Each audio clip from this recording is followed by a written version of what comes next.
These are the oldest stories. And today we're talking about cavalry in the game Total War Pharaoh. It isn't what we were planning to discuss, but it fits in nicely with both our Iron Age narrative and the Bronze Age period of Pharaoh Total War, and there are some surprises here, I think, for nearly all of us. For some context, Pharaoh Total War is a military strategy game set during the Bronze Age collapse. It was originally focused on the Egyptians, Hittites, Canaanites, and Sea peoples, but has recently announced that it is expanding to also include Greece and Mesopotamia. See the playlist linked below for the full archive of lore videos on this channel for the game. But included with the new factions are some new units, and as far as we can tell, the Assyrians, Sumerians, Shubrians, Hanagalbat, and the Setaeans are each receiving cavalry troops as part of their new rosters. And cavalry may also be making an appearance among some of the other nations as well. In a recent Q&A, the developers were asked why they were introducing cavalry into the game some few centuries before it was actually appropriate. And their response was basically that they don't care about the anachronism because too many people were complaining about lack of unit variety, and this is purely for gameplay.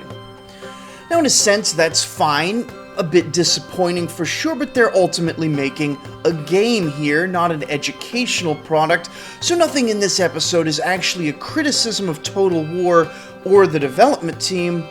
They want money just like we all do. But what's interesting, I think both for history fans and for Total War players, is to understand the sheer depth of anachronism here.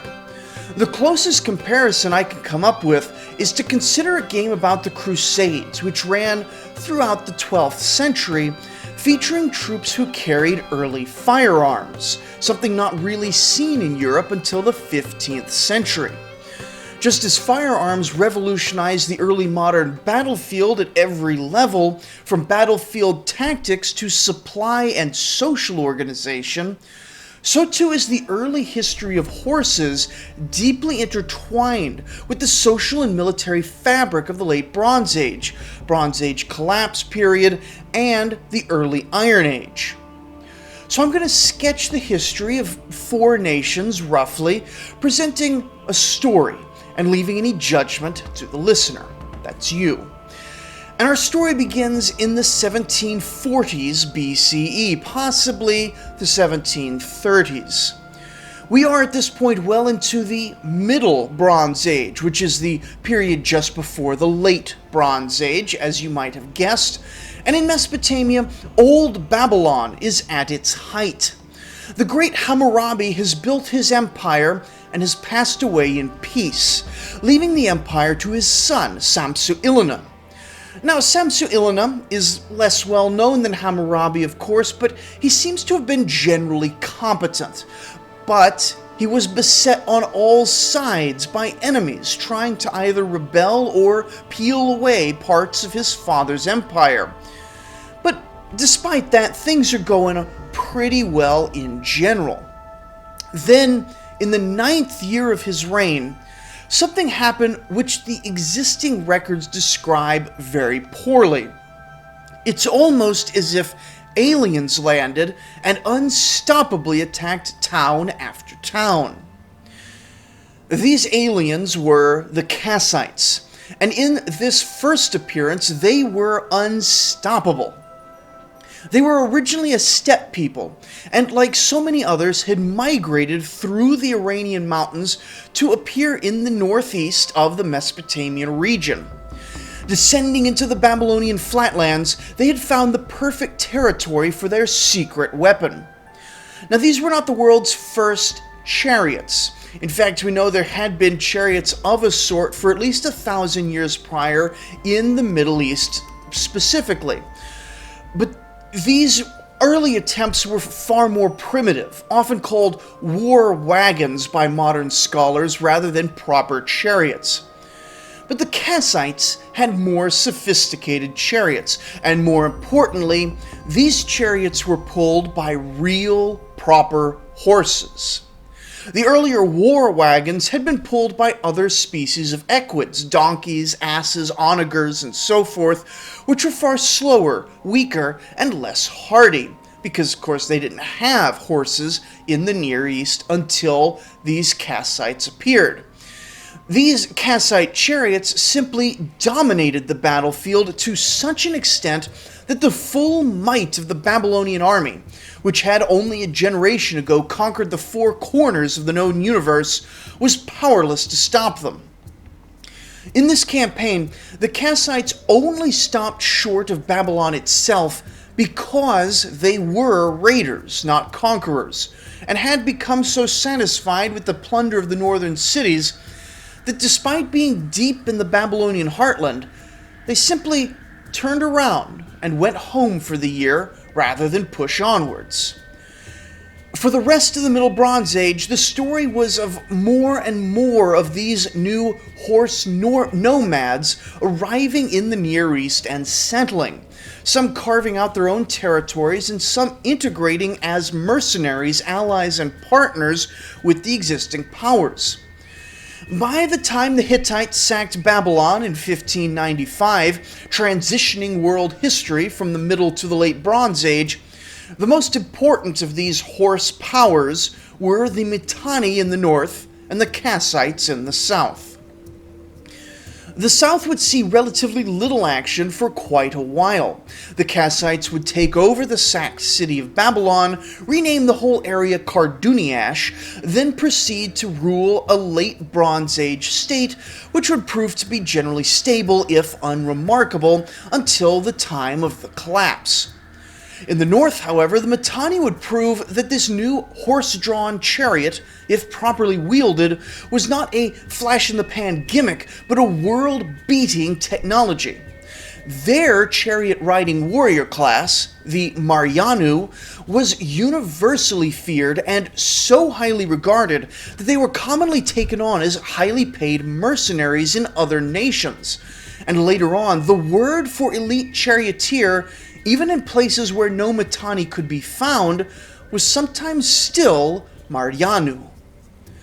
Though the Mitanni kingdom fell in the 1400s, torn apart by the Hittites and Assyrians and some other factors, the Marianu legacy remained, and late Bronze Age warfare was dominated by the chariot.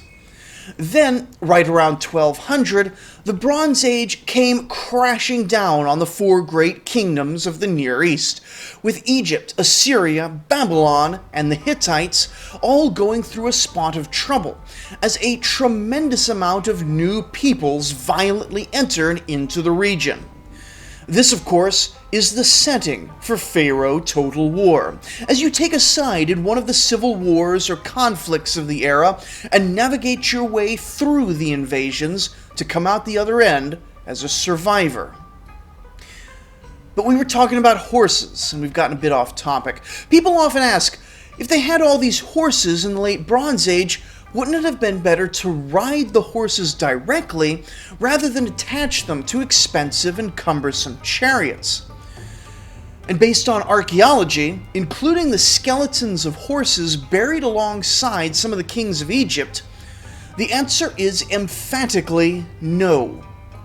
Though the horses of the late Bronze Age were stronger and faster than any other equid, and better for war than any other tamed animal at that point, it was simply not yet strong enough to bear the weight of a large armored warrior on its back.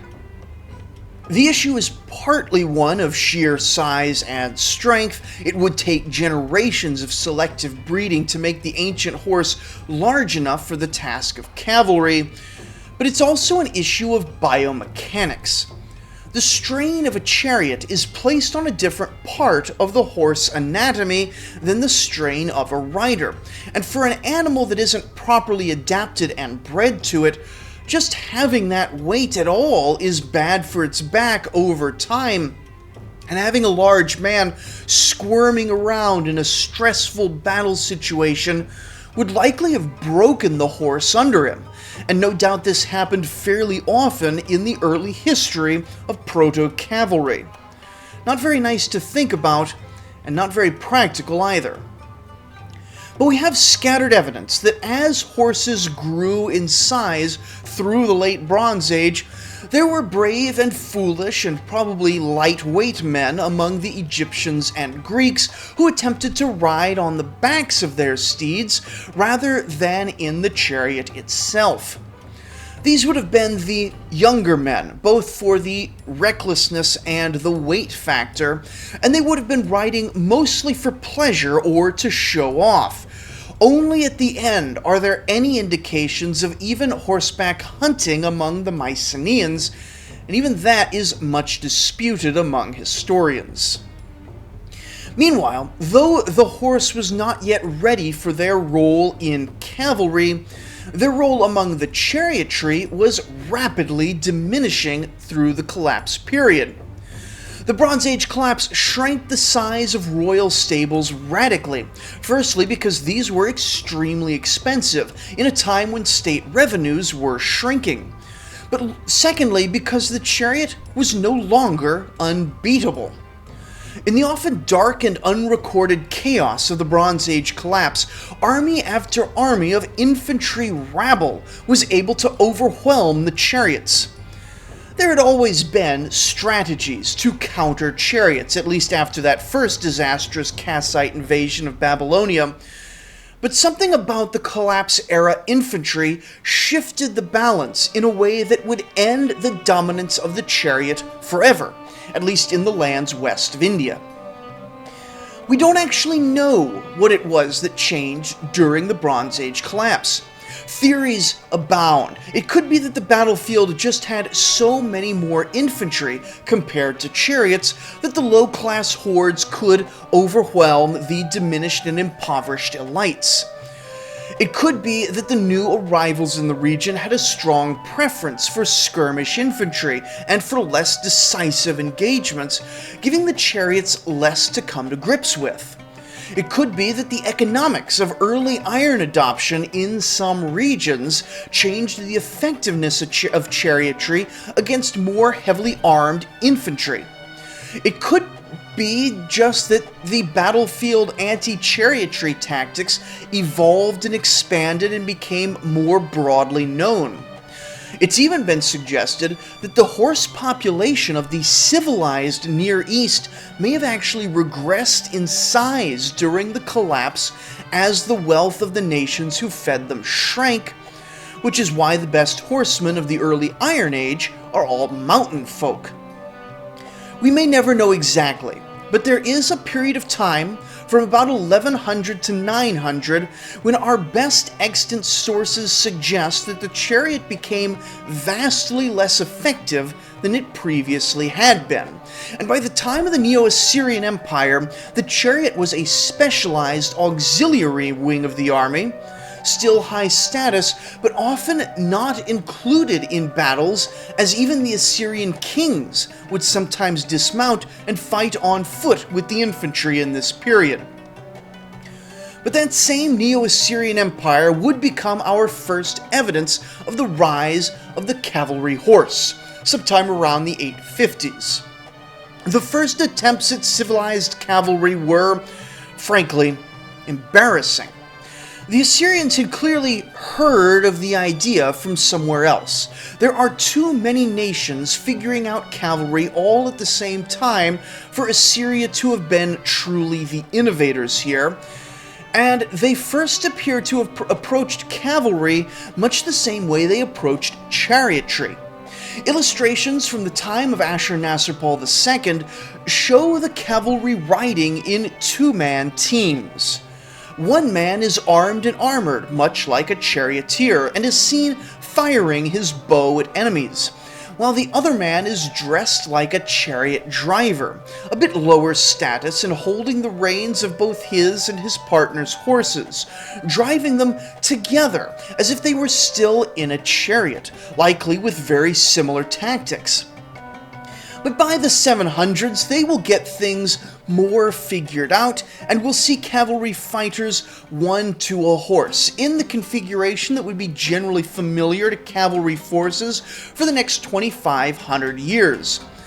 But that gradual change and rise of the cavalryman is what ultimately sounds the death knell for chariots in ancient Western and Near Eastern combat.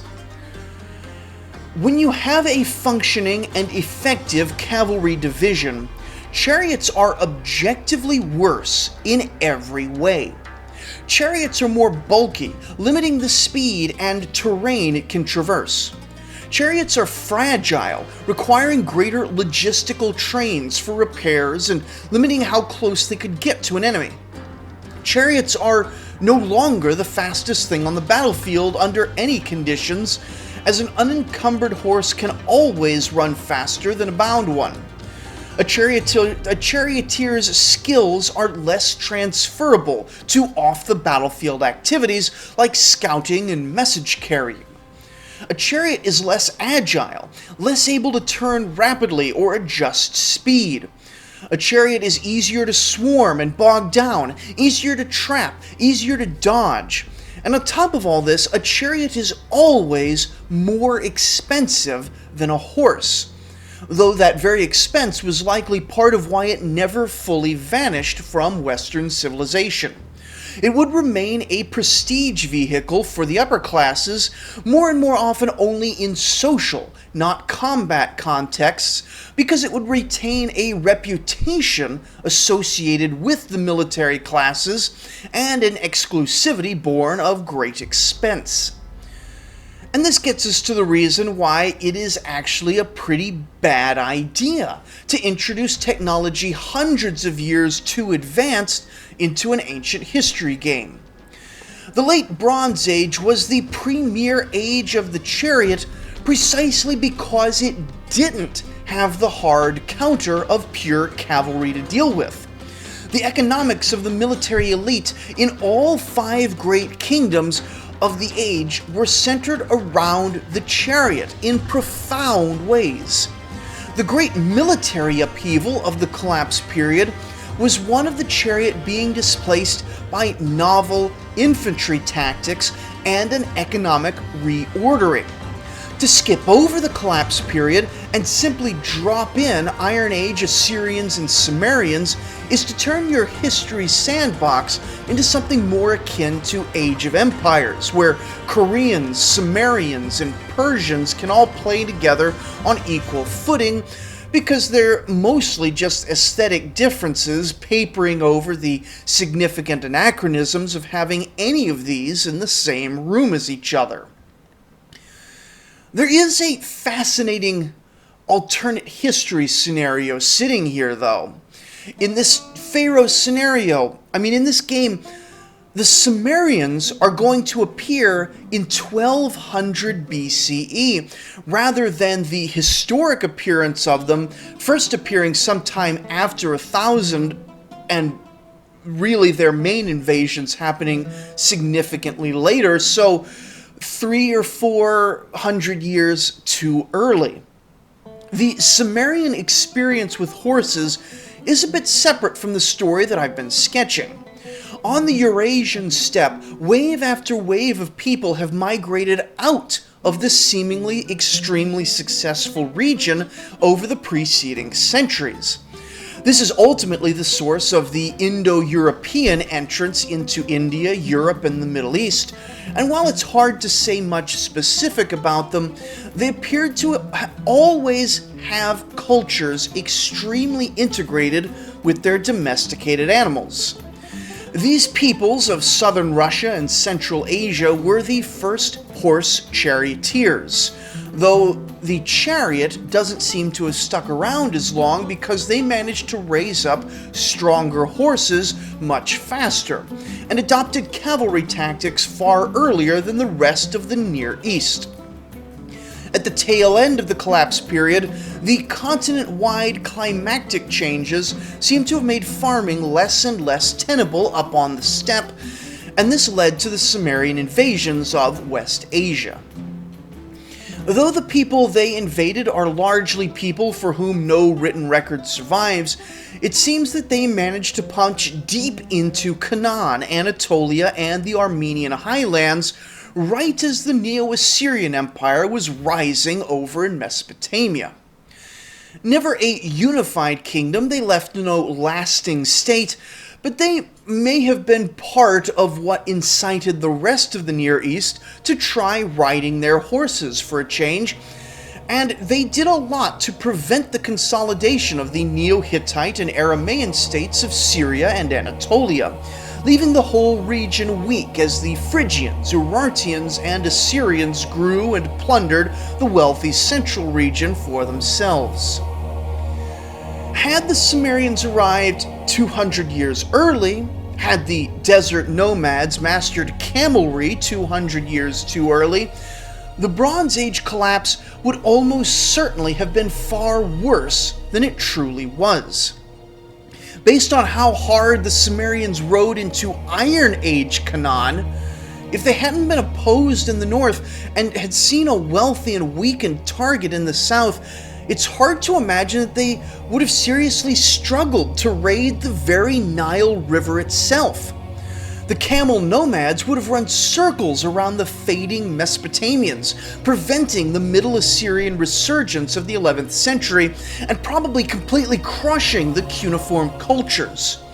Merneptah would likely have been remembered as the last pharaoh of a unified Egypt. Mesopotamia would have sank much deeper and longer into its long night, and the nation of Israel would never have had a context to take root and form, all three of which would have upended the culture that the later Greeks emerged into, reshaping Western history permanently. And even if there had not been a full and total collapse, the military paradigm would have shifted immediately from chariot dominance to cavalry dominance, both of which are strongly elite activities. While actual democracy is still a long way away culturally, the infantry-focused armies of the Iron Age Near East had a profound impact on the culture of the region, reducing the power of ruling houses and ushering in an age of centralized empires, built upon the backs of thousands and even millions of lower and middle-class soldiers, workers, and slaves. Talking too much about it risks getting into modern terminology and modern ideas about mass movements and power to the people, which would all be as anachronistic as Bronze Age cavalrymen, but there is a radically different feel to the culture of the Iron Age as compared to the Bronze Age, most notably in Mesopotamia, but also present in other parts of the Near East, because of this shared collapse era experience that so radically weakened the elites throughout the region. Now, does any of this mean that cavalry does not belong in Total War Pharaoh? Not really. This is a game for boys who want to play soldiers, like myself. The historical veneer is a creative decision, little different from the world building you see in their fantasy spin-offs like Warhammer Total War. It's quite likely that adding cavalry to the battles will make them more interesting and complex. And it's far from the only supposed historical video game to contain anachronisms. The point is not to condemn a decent game as it comes into full flower. I have the game myself, and I would gladly pay for this expansion as DLC if it wasn't free, even with the anachronism. Rather, I thought it quite interesting. The developers, and likely most fans, probably consider this anachronism to be just another detail to be fudged. But to see the actual impact of cavalry on early history, and to come to grips with the multiple waves of military revolutions which successively characterized the Late Bronze Age, then the Collapse Period, and then the Iron Age, is a worthwhile story all to itself. It's one I've only really come to appreciate recently as I've put together the Iron Age stuff for the podcast. Even when I was looking at the Bronze Age collapse, I'll be honest, I didn't see the full picture of the horses until I could see the end result in the Iron Age.